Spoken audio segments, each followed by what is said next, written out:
Hey, this is Flint for Dragons TV.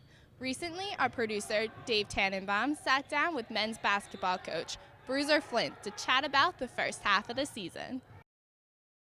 We're just at the midway point of the season. What's your assessment of the team at this point?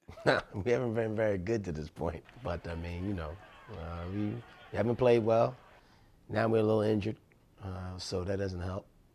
But I actually think we've actually improved a little bit since Christmas. Have you had to adapt the roles of different players on the team to, work around the injuries? Yeah, I mean, you go from having a guy that's really experienced when you're leading scores to playing a person who really this is his first year. So, and I actually think that we haven't, even the guys that play haven't adjusted to it also at times. I think we're getting a lot better at it, but even those guys are like, well, I got to do more because Fouch is not in there or this person's not in there. So, that really hurts you because then guys start doing things that they can't. I will say I think our bench guys, Tavon and Quilly and Kaz, have gotten a lot better over the last month or so since we've gotten into league play. We just haven't been healthy enough to win any games because, we're down 2 and 3 guys. The increase in playing time, how do you think that's going to help the team going forward throughout the rest of this season? Well, I think one of the things is they're starting to get comfortable. And when you're comfortable, you play a little bit more confidence. At the beginning of the year, they struggled. And I played them in and out. They didn't play with a lot of confidence. They were scared out there. They made a lot of mistakes. So, one thing, as a player yourself, the one thing you have to do is you just have to be comfortable. When you're comfortable out there, you don't worry about mistakes. You know you're not going to be perfect, that you just go out there and play. And then what we call as the coaches, play to the next play. You make a mistake, don't worry about it. I just got to get back and do what I got to do on defense or offense or whatever. When you're not that way, then one mistake becomes 5. So I just think they're way more comfortable out there in what they're doing, have a better understanding of what the coaches are asking from them, what the team needs from them. So just because of that, I think down the road, one, it'll make us a little bit deeper, give guys a little bit more of a blow. And like I said, as long as they play with the confidence, then they know they can be out there. What are your thoughts on the makeup of the conference this year, and what are you telling the guys as you approach this crucial stretch of the season? Well, for us, it's going to come down to actually that last weekend in Richmond anyway. So my thing is we just got to improve to that point. A lot of it's going to be with our health. But if we don't really get healthy, then the guys that are out there have to understand we have to get better. We got to play better defensively. Offense got to be a little bit smoother than it's been at times with the guys being out. This is going to be a one-bid league for the NCAA tournament. Nobody really, played well outside the conference. So it's going to be about who playing well in the conference tournament.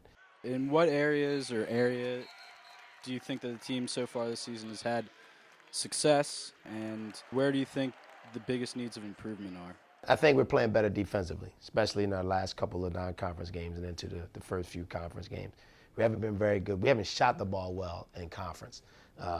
One thing that's killed us throughout the whole year is that we just turn the ball over way too much. And not only that, we're turning the ball over for baskets to the other team, what coaches call runouts.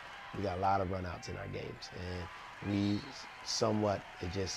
just do it at bad times of the games. Even when we're up, all of a sudden we give out 4 or 5 runouts, and we could be up. Next thing you know, we're down. And at times we really haven't been able to recover from that. Earlier this season, you recorded your 200th career victory at Drexel. What does that accomplishment mean to you personally and, with respect to the program that you've helped build here?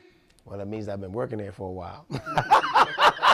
That's what that means. In this business, when I talk to guys about it, it's about longevity. One thing people don't understand about sports is not a lot of security.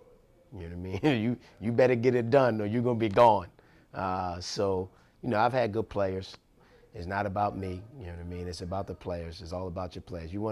I tell everybody all the time, look, you can be the best coach in the world. If you don't have players that can do what you ask them to do, then guess what? You can forget about it. So, I've been blessed to have good players. We've been able to win. I've been here for 12 years. I think it's, I love it. You know what I mean? It's been a great partner being able to work here. But it's all about the guys. You know what I mean? You don't win without them. I've had good kids both on and off the courts, and that's all I can really say about it. The wins come because those guys, go out and do the things you ask them to do. What do you think about the new locker room and basketball suite, and what's your favorite part of this new expansion? I don't think people really understood unless they really been in our locker room, how bad it was. I hate to say it that way, but our locker room was awful. And I think our locker room now is really, really nice. What people don't realize is most players, that's where you spend most of your time, even more so than in your apartments or your dorm room, because you're always in there. So you want to have a place where you can be comfortable. You can go, during your free time, you can go in there, hang out, and do what you need to do. We can do that now in our locker room. And I think that made a big time now. So when I bring a recruit in, he looks around and says, wow, I can be comfortable here. The guys tease me because, once in a while I would get upset and, like heave something. They said, you're not throwing nothing in this locker room. Finally, as we move forward throughout the second half of the season here, is there one message or theme that you're really trying to impress on the players and staff to get this moving in the right direction and head towards, hopefully the ultimate goal of the NCAA tournament? Well, we always talk about perseverance. You got to fight through your adversity.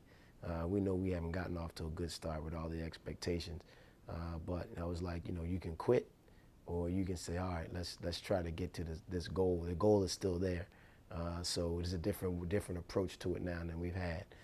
But it's all about working. You got to get up in the gym. You got to work hard at it. You got to understand these are deficiencies. Everybody got to buy into what we're trying to improve. If we do that, we have the right people to do it. And we put ourselves behind the 8 ball a little bit. It's easy to just quit, but I think our guys have worked hard. Like I said, I think we're improved in a lot of ways. We still haven't gotten that one taste of real victory, but I think we improved, and if we continue to improve, and like I said, we get ourselves together in terms of health, then we'll be all right. Big thanks to Bruiser Flint for taking time to sit down and share his thoughts with us. For more news and videos on the Dragons, check out DrexelDragons.com. I'm Sloan Spurlock. Thanks for watching.